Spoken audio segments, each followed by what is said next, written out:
me like taking it. One.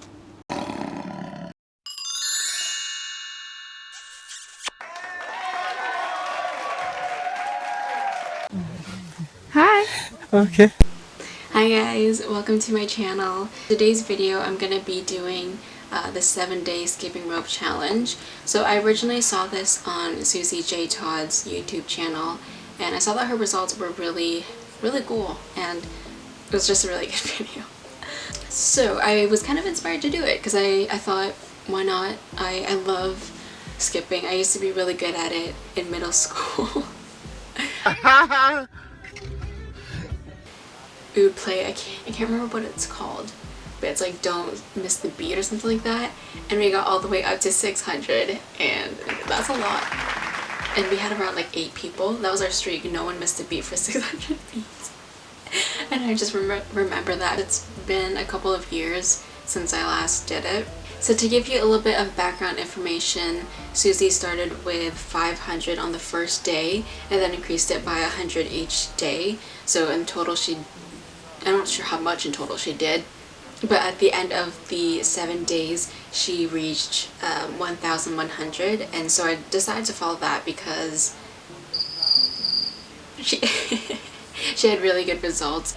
Before I get into it, I do want to say that I have been active for a couple of years, around like 5, 6 almost, if I'm remembering correctly. So I mostly deal with weight training, and cardio isn't my biggest asset. So I do want to say that I'm not really looking for too drastic results, but for me, I just wanted to do the skipping rope challenge, and then I was walking around 7, almost 10,000 steps every day with my sister, so it was more of cardio based and just focusing on that. So I didn't incorporate any strength training or any body weights while I was on this program. So to give you guys a little bit more information about what I ate, I did try to stick healthy. I always like to have at least 1 or 2 healthy meals throughout the day, and then here and there I can have a little bit of a comfort food or treat meal. But I will say that this month has been very challenging for me, and a lot has been happening, and coincidentally it happened during the week that I was doing this challenge. So I was doing more emotional eating than usual. I didn't really stick to a very healthy diet as I should or as I could have.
I can't tell.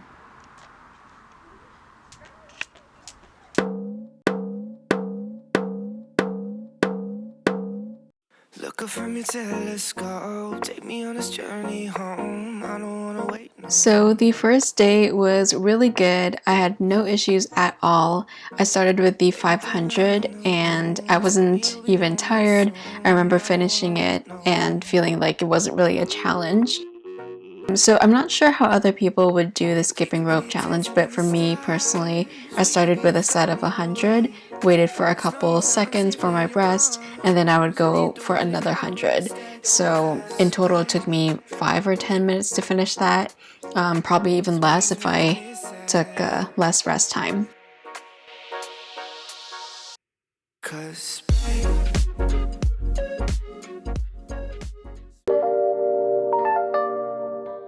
Where you do like, apparently I like move my arm with people instead of just doing this. Yeah. Did you test it? Yeah.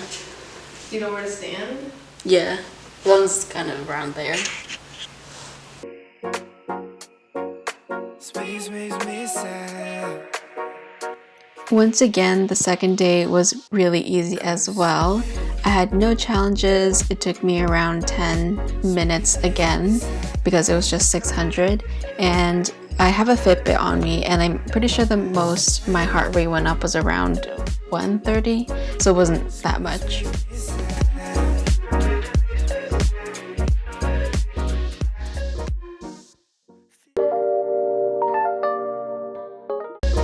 So for the Thursday, I moved to my basement because I didn't want to have my neighbors walk out on me and see me skipping and see me filming because I'm kind of shy. But this is the day that I noticed that my calves were a little bit sore than before, and it took me a little bit longer to finish my set. It took around 15 minutes for this round, even though I was only doing 700. But it was really good. I was tired and I felt challenged for this day.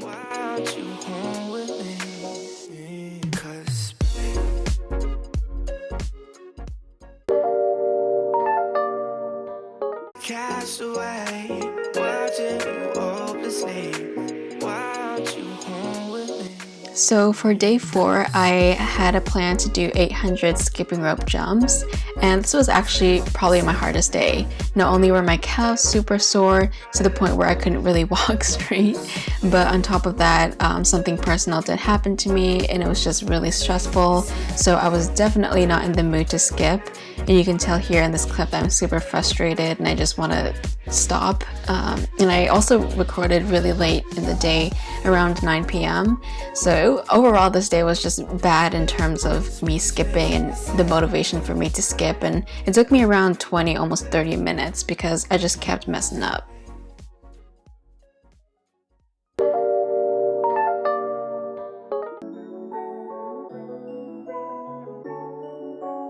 Ryan Little. This day was definitely better than the last. I will say that my calves were still super sore, and I'm not sure if you could tell, but even in the last video, but I was kind of jumping a little bit heavier. Usually I would jump on my toes, but now I'm using my full foot for the motion. But it was still good. I powered through the 900 jumping, skipping rope thing, and I managed to do it.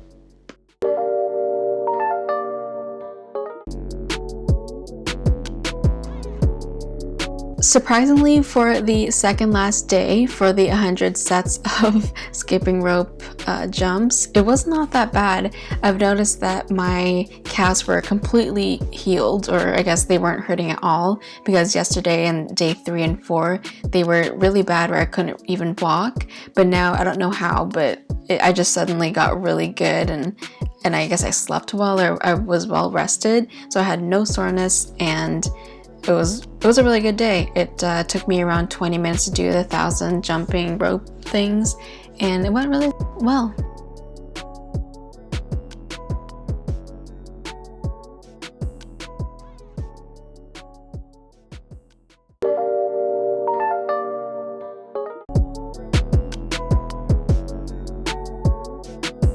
In celebration of the last day, we decided to switch up the environment a little bit and go to the park near my house. So today my calves were not hurting at all. It was really easy in terms of the skipping, and I was tired, but mostly because I just woke up and I didn't really eat anything on this day. And me went straight to the skipping rope challenge right after our 10,000 step walk. But today was really good. I'm not sure if you could tell, but I was really annoyed over the last couple days because I didn't really want to jump and I was just over things. But we did it. We did it.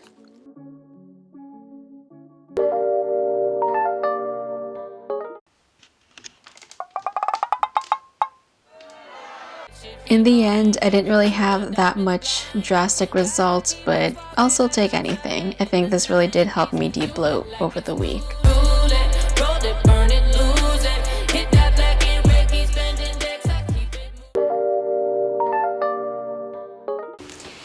So I hope you guys enjoyed watching me jump around and kind of float in the scenes. In total, I think the challenge was good. It was fun at first, but then after that I kind of got annoyed because I don't know, I'm just really lazy, and I found that even though the skipping took me around like 15 minutes or 20 at most to complete the session, it was still kind of annoying just going out there and skipping for that long.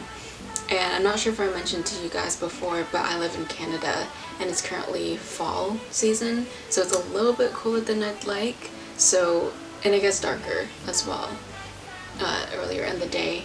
So that was one of the challenges of the challenge.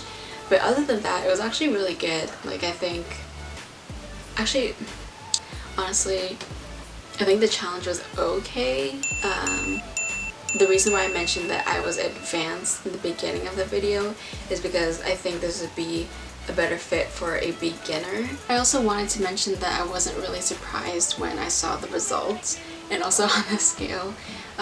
One, because of my nutrition that I've had in the last couple of days, but two, because I don't know, I didn't really feel challenged when I was doing this challenge, and technically I could have gone a little bit harder, probably started at 1,000 and then start building it up from then. But I don't know, I don't think jump roping is the best cardio for me personally. I wear a Fitbit, so it tells me my heart rate, and unfortunately the highest I've seen it go during the entire challenge was around 130s. My max heart rate that I want to reach would be around 170, pushing 180. Even though it's just cardio and a little bit of upper body movement or strength training, it wasn't enough to burn enough calories that I want. So yeah, thank you guys for watching. I hope you guys enjoyed watching.